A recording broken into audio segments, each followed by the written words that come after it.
Bismillahirrahmanirrahim. Assalamualaikum warahmatullahi wabarakatuh. Alhamdulillahirabbil alamin. Nahmaduhu wa nasta'inuhu wa na'udzu billahi min shururi anfusina wa min sayyiati a'malina. May yahdihillahu fala mudhillalah wa may yudlil fala hadiyalah. Asyhadu an la ilaha illallah wa asyhadu anna Muhammadar Rasulullah. Allahumma shalli ala sayyidina Muhammad wa ala ali sayyidina Muhammad. Amma ba'du. Yang pertama-tama dan paling utama, marilah kita panjatkan puji syukur kita atas kehadirat Allah Subhanahu wa taala, yang mana Allah telah memberikan karunia dan hidayahnya, telah memberikan kesehatan jasmani maupun rohani. Alhamdulillahirabbil alamin. Maka daripada itu, kita harus banyak-banyak bersyukur atas semua yang Allah berikan kepada kita semua. Seperti yang difirmankan oleh Allah Subhanahu wa taala yang berbunyi Bismillahirrahmanirrahim. La in syakartum la azidannakum wa la in kafartum inna adzabi lasyadid. Yang artinya, barang siapa yang bersyukur atas nikmatku, maka akan kutambah nikmatnya. Maka sebaliknya, barang siapa yang kufur atas nikmatku, sungguh azabku sangatlah pedih. Semoga kita semua adalah termasuk orang-orang yang selalu bersyukur atas nikmat Allah, bukan malah yang kufur. Hehehe. Amin amin ya rabbal alamin. Yang kedua kalinya, salawat serta salam marilah kita haturkan kepada putranya Sayyid Abdullah, buah hatinya Sayyidah Aminah, pahlawannya Sayyidah Khadijah, intannya kota Makkah dan Madinah. Kalau bukan siapa lagi adalah Kanjeng Nabi Muhammad sallallahu alaihi wasallam, yang mana beliau telah membawa kita dari zaman unta sampai zaman Kijang Innova yang kita rasakan pada hari ini. Alhamdulillah. Langsung saja, saya di sini tidak akan memperpanjangkan mukadimah saya. Saya akan membawakan sebuah pidato atau khitobiah yang akan saya beri judul Menghargai Perjuangan Nabi Muhammad sallallahu alaihi wasallam. Nabi Muhammad adalah seseorang yang rela melawan, memerangi, memberantas orang-orang kafir.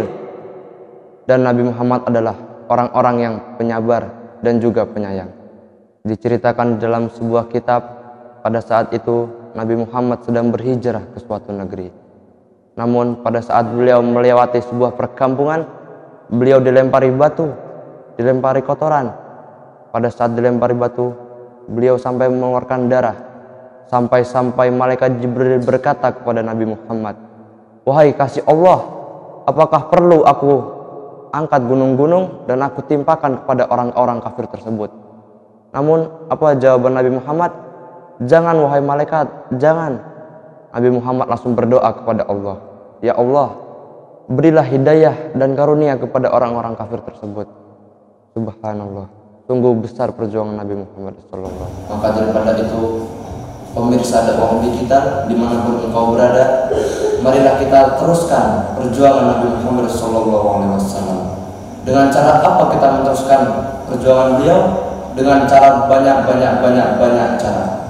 Cara yang pertama yaitu membaca syahadat, asyhadu an la ilaha illallah wa asyhadu anna Muhammadar Rasulullah, yang artinya saya bersaksi bahwa tiada Tuhan selain Allah dan Muhammad adalah utusan Allah. Dan cara yang kedua yaitu sholat. Sholat adalah tiang agama Islam. Ada dalil yang mengatakan barang siapa yang mengerjakan sholat berarti sama saja ia menegakkan agama Islam. Maka sebaliknya, barang siapa yang meninggalkan sholat berarti sama saja ia meruntuhkan agama Islam. Nabi Shallallahu Alaihi Wasallam yang sudah dijamin masuk surga saja masih taat melakukan sholat, hingga pada suatu malam beliau melakukan sholat tahajud. Sholat tahajud beliau tidak 2 rakaat, tidak 4 rakaat. Sholat tahajud beliau tidak terhitung berapa rakaatnya, hingga beliau sholat sampai kakinya bengkak-bengkak. Hingga pada suatu malam Sayyidah Fatimah bertanya kepada Nabi Muhammad, "Wahai Nabi, kenapa engkau masih saja sholat sampai kaki engkau bengkak-bengkak? Padahal engkau sudah dijamin masuk surga oleh Allah Subhanahu wa taala." Namun apa jawaban Nabi? Jawaban Nabi sangatlah mudah.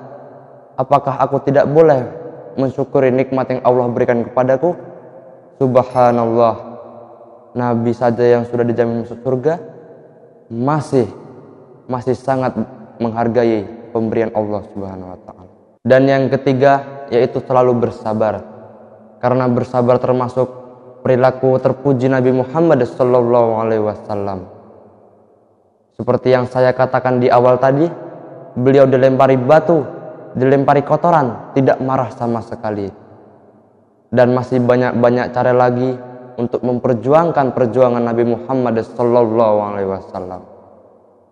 Hingga pada hari kiamat, di mana alam semesta dan beserta isinya hancur dan dibangkitkan dan dikumpulkan di padang mahsyar, dan padang mahsyar adalah tempat yang sangat luas, tempat di mana seluruh umat manusia, seluruh jin dikumpulkan di situ. Dan beliau adalah orang yang paling sibuk, di mana saat semua orang-orang hanya memikirkan dirinya sendiri, Nabi Muhammad pada saat itu sibuk mencari-cari, di mana umatku, di mana umatku. Subhanallah. Semoga kita semua termasuk golongan umat Nabi Muhammad sallallahu alaihi wasallam. Amin amin ya rabbal alamin. Mungkin cukup sekian pidato dari saya. Apabila dari awal sampai akhir ada kata-kata yang salah, saya mohon maaf sebesar-besarnya. Dan yang benar itu datangnya dari Allah, dan yang salah datangnya dari saya sendiri. Wassalamualaikum warahmatullahi wabarakatuh.